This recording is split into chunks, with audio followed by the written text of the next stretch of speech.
doing a hanging out here tonight. I am after a bucket called Buster. I've been watching him all year since he was in velvet and the beans and things like that. So he's been summer range was just on the other side of this woods. And that whole half of that field is beans. On this half it's corn. So his bedding area is the same as it always was, but he is now feeding on this side of the woods. And I've had him on camera a few times in here, working this scrape that I'm sitting over. It's 20 yards to my left. His bedding area is probably 120 yards away. I got the wind blowing across my face today, so I'm giving him a half wind and hoping he stays on this trail. I found that those mature bucks would rather quarter into the wind at least than to walk down with the wind at their back, so I'm giving him a half wind tonight, but if he stays on the runway he's been on, he'll just miss my scent by 30 yards, so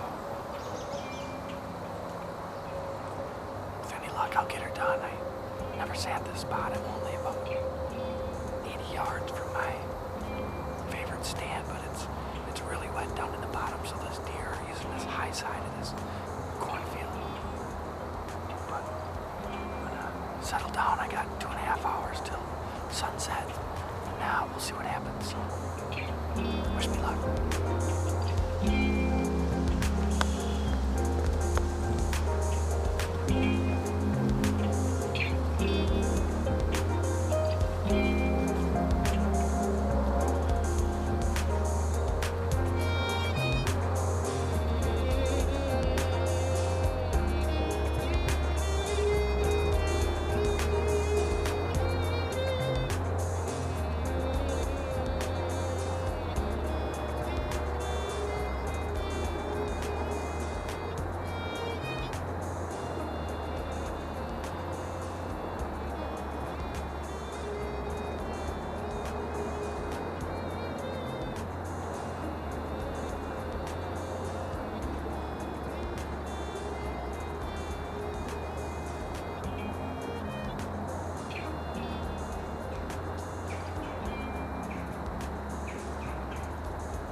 See you guys there. Okay, let's go. Okay. All right. So there's where I shot him from. Yeah. Did you find blood? I didn't look yet. There's blood all Oh, here. geez, okay. Oh, holy shit. Let me get some blood on camera here.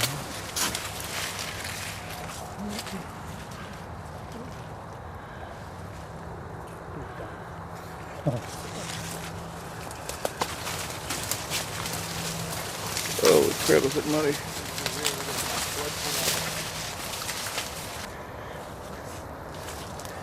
that long right there? Yeah. Yeah. Oh, yeah. Did he continue along the side, Dom? Yep. There he is.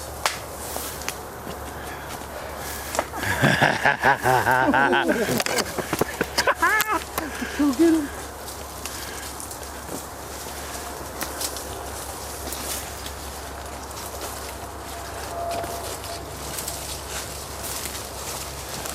Oh my God! Are you kidding me?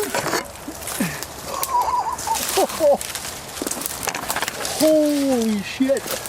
He's a stud of a buck. He's a spot, you think, maybe? Holy Here, hold that, Rob. Is he an old buck, huh? What a stud. Here. He's busted off already. Shine that light here, Rob. I'm not sure what's...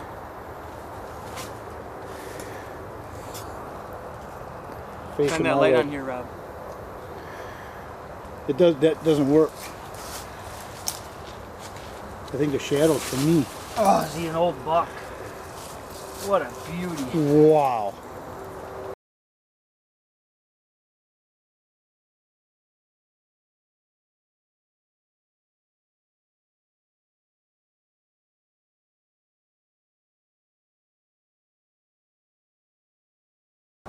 Well guys, right behind me is where I shot the buck.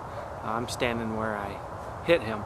But I wanted to just recap a little bit on the hunt and why I thought I was successful and what I did right and wrong. Obviously that's my biggest buck to date.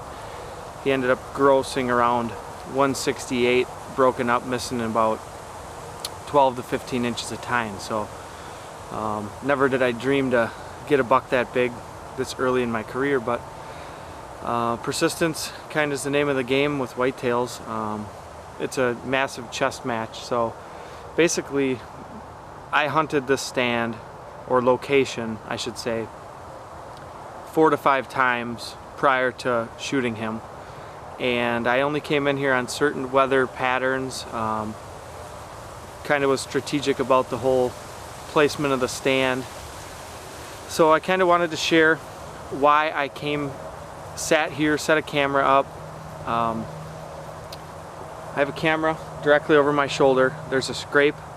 I'm on the inside bend of a cornfield, and the bedding area is 100 yards to the north of me, and I set up on this scrape line. This spot's only good when it's corn because there's plenty of cover. I'm back off of a 30-acre cornfield that butts up to a nice thick wood bed. So this scenario only works when this field is corn.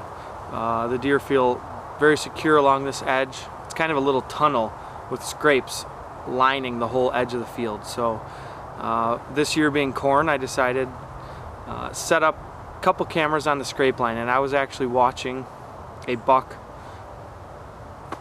quarter mile from here on a different bean field in the summer, and he was regularly out in the beans. Obviously those started changing yellow, they switched to corn and greens and browse before they primarily hit corn. So I knew it would be a matter of time before those deer moved on to this side of the woods, and I was patient, waited till beginning of October before I came in here.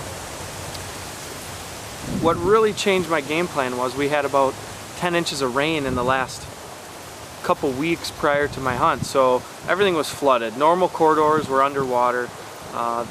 Since the deer weren't pressured, they didn't feel like they had to use those corridors, so they were up on the dry side, tighter to the field. And having that in mind, I did a hanging hunt. So normally they hang tight to the creek bed.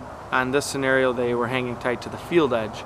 And I had a buck I call Buster. I was hunting him actually. I had him on camera prior to the hunt, just a couple days before the hunt. He was on camera during daylight. So set up this tree stand knowing they were using this corridor.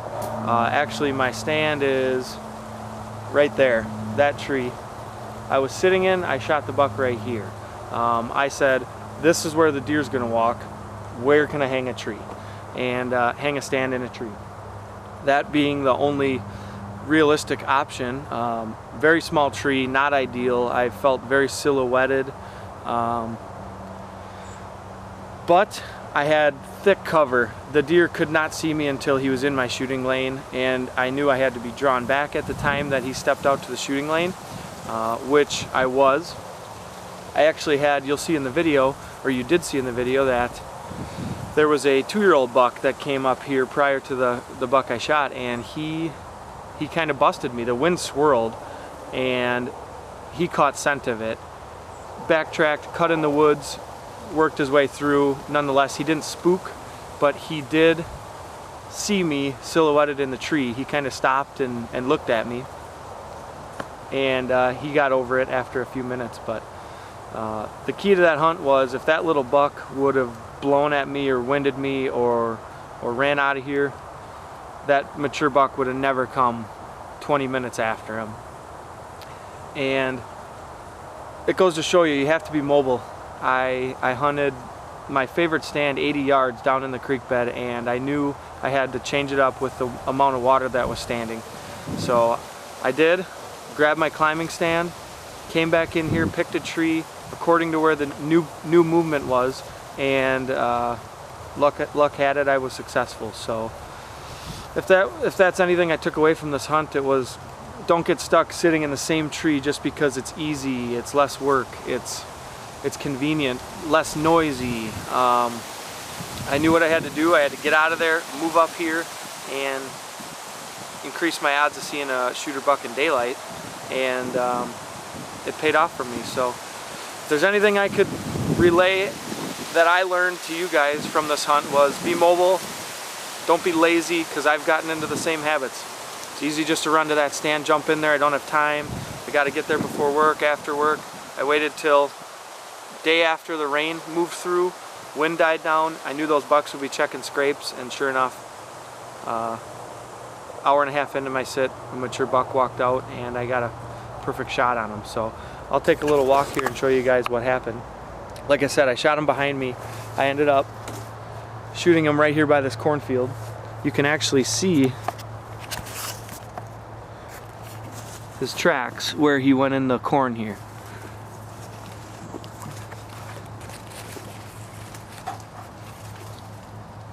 This is the exact trail he took, and right up this corn row. These are his tracks.